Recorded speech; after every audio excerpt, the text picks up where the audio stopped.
Safo Antwi, onko... Pystyy varmasti haastamaan, samoin Safo Antwi, jos tällä kaudella jokainen juoksu voi hyvinkin voittaa. Yksi heistä pois, se on Safo Antwi. Katsotaan, näkyykö se tässä tiukassa finaalipuristuksessa. Maailmanmestaruuskilpailussa 2022.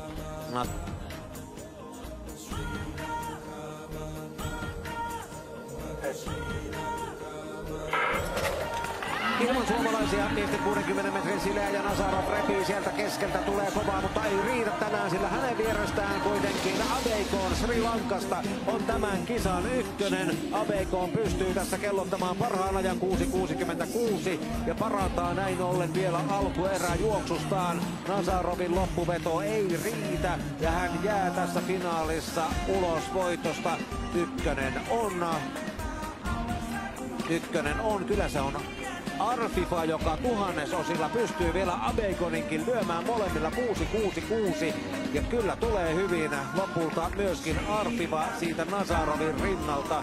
Todella tasainen tuo rintama on, pienet erot. Ja Arfivan loppuveto on paras. Hän pystyy tuhannesosilla lyömään. Tekee ennätyksensä 6.66. Lyö Abeykonin, jolle sama aika Nazarov 2. Takeda Japanista 5. Sitten Morgan Harrison, Moa